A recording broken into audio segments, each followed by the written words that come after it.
Hey guys! Congratulations on completing month 1 of college. You have like 8 more to go. Good luck.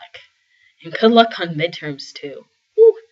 So, I am going to be talking to you guys about midterms and being overwhelmed in life and when things that you expected just aren't going the way you planned. I'm going to be reading out of the book of Matthew 14:22-36. For all of you people who are biblical scholars, you should know that this is where Peter walks on the water. Yeah! So I'm going to do that right now. Or if you have your Bible, read along with me. Matthew 14:22. Then he directed the disciples to get into the boat and go before him to the other side, while he sent away the crowds. And after he had dismissed the multitudes, he went up to the hills by himself to pray. When it was evening, he was still there alone. But the boat was by this time out on the sea, many furlongs. A furlong is 1/8 of a mile, distant from the land, beaten and tossed by the waves, for the wind was against them. And in the fourth watch, between 3 to 6 a.m. of the night, Jesus came to them walking on the sea. And when the disciples saw him walking on the sea, they were terrified and said, "It is a ghost." And they screamed out with fright.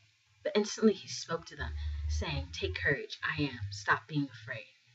And Peter answered him, "Lord, if it is you, command me to come to you on the water." He said, "Come." So Peter got out of the boat and walked on the water, and he came toward Jesus. But when he perceived and felt the strong wind, he was frightened, and he began to sink. He cried out, "Lord, save me from death." Instantly Jesus reached out his hand and caught and held him, saying to him, "O you of little faith, why did you doubt?" And when they got into the boat and the wind ceased, and those in the boat knelt and worshipped him, saying, "Truly you are the Son of God." And when they had crossed over the other side, they went ashore to Gennesaret. And when the men of the place recognized him, they sent around into all the surrounding country and brought him to those who were sick and begged him to let them merely touch the fringe of his garment. And as many as touched it were perfectly restored. So I'm going to be emphasizing mostly on verses 27 through 30 about the actual physical act of walking on the water.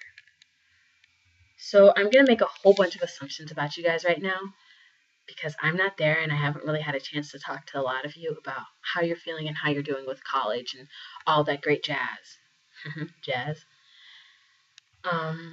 So, just going to dive right into it. For many of you guys, you might be feeling a little bit homesick. Some of you guys have come from a different country.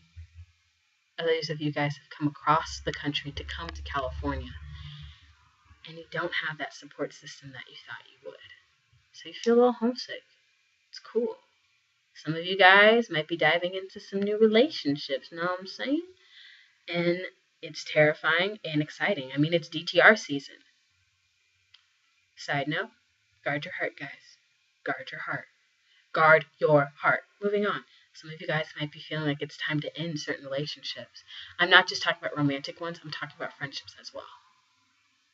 Sometimes that's what you gotta do to move past. Not to move past, but to move on in your life. Some of you guys might be feeling great, like, "Hey, Jazz, my life is great right now. I have no worries. I'm happy. I'm glad I came here." Some of you guys might have felt like you have made a wrong choice in choosing the school, in choosing the major that you're in. You're like, "What am I doing here? I don't know what I want to do with my life. Why did I come to this school? Is this really what I want to do? Is this really who I want to be?" And you're scared and you're wondering, is this the place? Should I transfer? Things at home might be changing, you know?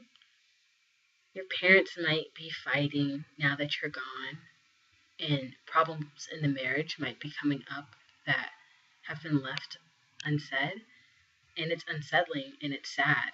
And I'm so sorry if that's any of your situations right now. I really am. Sometimes the plans that we made with our friends from back in high school, like, we're going to talk to each other every day. We're going to have this great relationship just like we did in the past. That's not really happening. You guys have kind of lost contact with each other and you're going your separate ways. And it's tough because This is who you love. These are your friends. And now you're going opposite directions. But it's okay for things to change. Some of you guys may feel alone, that everyone around you seems to be making these great lifelong friendships and are with their best friends 24/7 in these great groups, and you're just like, what the heck am I doing here? I'm by myself all the time. And you feel alone. Some of you guys might feel overwhelmed with the fact that you have too many friends to choose from, too many groups to be a part of, but yet you feel like you're not a part of them. And some of you guys, your friendships are beginning to be formed. You're figuring out who you like and what you don't like, and sometimes you just don't want to be friends with people anymore. Classes are getting challenging. Your butt might be getting kicked, and you got to change your study habits. It's just the truth. So in short, you might just be feeling overwhelmed with this whole experience of college. You may not feel focused or motivated to continue on and study. You might feel afraid that you're changing into someone who you want to become or someone who you don't want to become. You're afraid of where your life is going to be headed because it's a big step right now. But in Matthew 14:27, Jesus says, "Take courage. I am." Stop being afraid. Stop being overwhelmed. Just stop with your fears and your worries and your thoughts of not being enough or good enough to be here, and your constant questioning of, what am I doing here? Because you're where you're supposed to be at this moment. You are not an accident. It is not an accident that you're in Bel Canto. It is not an accident that you are here at Azusa Pacific University. And the things that you're going through, you're not alone in. And it's not happening. And I'm trying to say, you're not going through them for no reason. It's going to be hard and it's going to suck. But there's a reason that you're going through it, because at the end of the tunnel, the light will shine bright. I've been struggling with this a lot myself. Everything that I listed aren't assumptions. They are my feelings. So maybe we're feeling the same thing.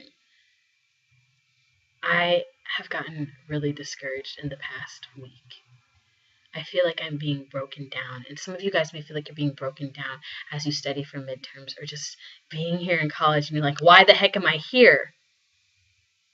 One of the words that God gave me, or I felt like maybe it was a thought, I don't know what it was, is take courage, for I am the one who will help you. I am the one who will protect you. I will not let the waves swallow you whole.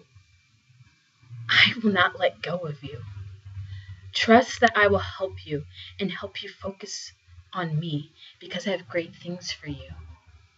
Keep walking on the water, because God has called you to something greater. And the waves are going to come and they're going to knock you down and your butt is going to be wiped out. But it's okay, because God is right there and He has His hand. And He might say, oh, you have little faith. But your faith will be made stronger, just like an ocean. You called me out upon the water, the great unknown where feet may fail. And there I find you in the mystery. In oceans deep my faith will stand. Let your faith stand and don't get discouraged. So when you're studying and stressing about life and wondering, why the heck did I choose these things? Take courage, for I am. Do not be afraid. And that's all I really wanted to share with you. Hopefully you're encouraged. I love you guys, and I mean it from the bottom of my heart. I miss you all so much. I can't wait to hear your concerts and sing with you again. And even though I'm not that much older than any of you guys, and probably younger than half, I'm so proud of you all. Keep up the good work. Take courage, for I am. Do not be afraid. Bye, guys. Oh, it's not off.